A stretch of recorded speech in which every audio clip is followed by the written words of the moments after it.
y'all. How y'all doing? I hope you guys are well. Happy Friday. It's Friday in my world right now. Happy whenever you'll see this in your world. Okay, y'all. Welcome back. If you know me, welcome back to the channel. If you know me, if you do not know me, I'm so sorry. My name is Latrice. And their car is passing by with their lights in my face.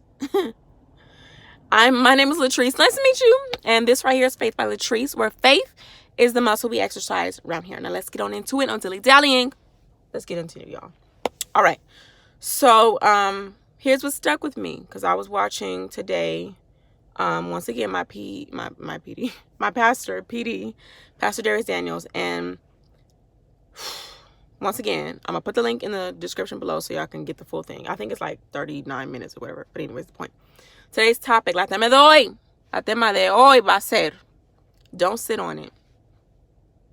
Now, I know that might sound a little reckless for half a second, but roll with me, okay? Get your mind out of the gutter if it is there. Don't sit on it. What is the it I'm talking about? Your gifts. Do not sit on your gifts. Why? Because we need them. All right, I'm sorry. See, they trying to distract me out here. But I'm not going to let it happen, okay? Anyways, don't sit on your gifts, okay? Don't sit on your gifts. Now, what is this about? We've already talked about self-awareness in another video, but because repetition, that's how you get things. That's how you learn. That's how you really, develop it. All right, let me tell you the first line I have. You can be humble and self-aware.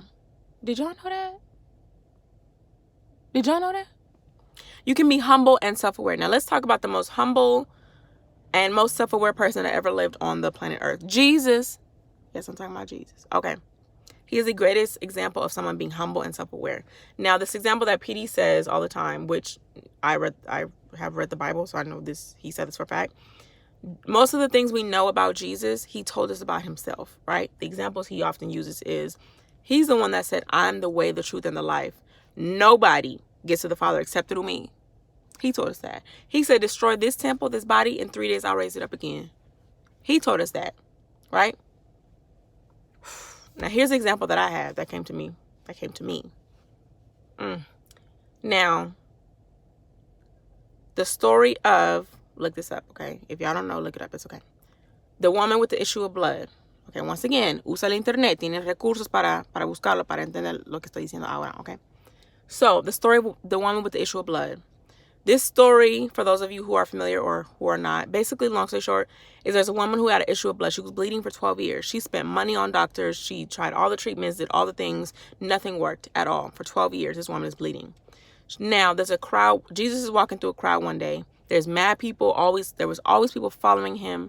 Tons and tons and tons and tons of people following him, crowding around him, touching him, all over the place, right? This woman is crawling her way through the crowd. She says to herself, if I could but touch the hem of his garment. English, Latrice, if I could just touch the bottom of his clothes, I know I'll be healed. If I could just touch the bottom of what he's wearing, I know I'll be healed. That's how much I believe. That's a whole extra thing. That's how much faith I have in the power that he has, because I know he got power. That's how much I believe that I'm going to get healed. I don't even have to touch him. Let me just touch what's touching him. If I do that, I know I'm going to be healed. Boom. Here's a part of self-awareness for Jesus. She crawls through the crowd, touches the bottom of his clothes. Not him. Please get this. She touches the bottom of his clothes. Jesus says, wait a minute. Who touched me? Who touched me? Now, the disciples and the people around him like, yo, Jesus, you tripping, boy. Like, we walking through a crowd. Mad people touching you. Like, everybody touching you. He said, no. I felt virtue leave me. I felt virtue go from me. What is that? I felt power leave my body when somebody touched me. Her faith activated something. Oh my God, that's a whole extra video right there. The amount of faith she had caused Jesus to notice that she touched what was touching him. He had enough self-awareness to know I have power. I know when it leave me and I know when it don't. I know when somebody believe in me enough that they touch what's touching me and they get power from it. I know what I got. Moral of the story, Jesus knew what he had. Now, I'm going to put some verses in this description about another example so y'all can believe me, okay? Because here's the thing. Not only Jesus was self-aware, he knew what he had, but people around him knew what he had too, right? Sidebar. You need to know what you do so well that other people know. When you walk in a room, like PD says, when you walk in a room, what walks in the room with you? We need to know this. We need to know where we add value so we can know where to add value, right? We need to know where we add value so we can know how to use it, where to use it, when to use it, and how to monetize it. Hello, somebody say something. Huh? Know what you do. Know what you do. And know that you do it well. I'm skipping notes, y'all. If you don't know what you do, ask God, right? Explore, right? If you don't talk to God like that, that's okay. It's okay. I'm gonna pray for you, and I'm gonna be asking on everybody's behalf. However, there's stuff you can do, right?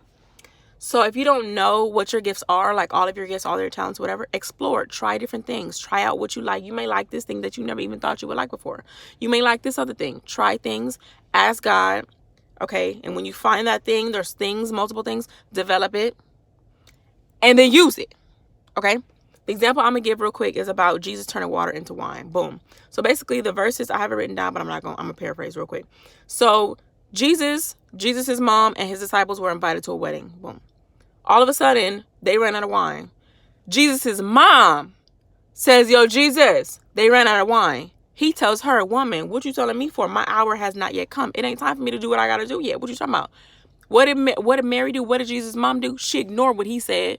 Read it. I'm not lying to y'all. She ignored what he said, just like a mom, and said, hey, y'all over there, do whatever he tells you to do, okay?